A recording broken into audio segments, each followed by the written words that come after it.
இந்த பால் இப்போ தேவையா? ஒரு பால் ஒரே ஒரு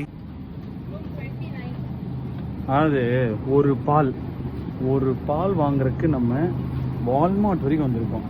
அந்த காஃபி காலையில குடிக்காட்டி என்ன ஆயிடும்? வேணும் காஃபி எதுக்கு? அது காஃபி குடிக்காம ஒரு நாள் தோசையோ சப்பாத்தியோ அதை சாப்பிட மாட்டீங்க. காஃபி குடிச்சாதான் என் டேவே ப்ரோடும் அப்படின்னு சொல்றாங்க. சரி எடுங்க. பட் யூஸ்வலி நாங்கள் ரெட் கலர் தான் எடுப்போம். ஆமாம், அது ஏன் ஆக்சுவலாக எனக்கே தெரியாது. இந்த ப்ளூ இருக்கு, ரெட் இருக்கு, அங்கே எல்லோ இருக்கு. ஆனால் ரெட்டை தான் வாங்குவோம். ஏன்? இது கொஞ்சம் திக்கா இருக்கும், நம்ம ஊர் பால் மாதிரி. இஜிட்.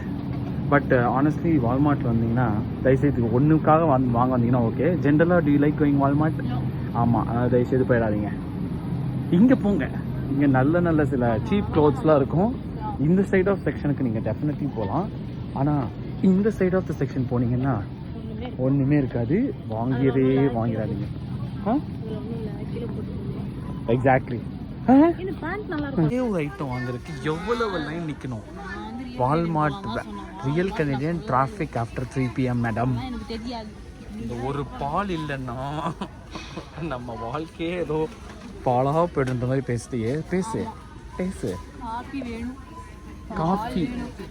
காஃபி எவ்வளோ கெடுதல் தெரியுமா? ஐயோ வியூவர்ஸ், இப்போ நீங்கள் காஃபி லவர்ஸாக இருந்தால் என்ன வெறுத்துறாதீங்க.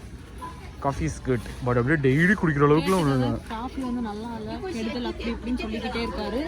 வியூவர்ஸ் நீங்களே பார்த்துக்கோங்க. நான் அப்படிலாம் சொல்லலைங்க. ஒரு நாள் இல்லைன்னா நம்ம வந்து ஒன்றும் ஆகிடாதுன்னு சொன்னேன். சரி வாங்கிட்டு போவோம்.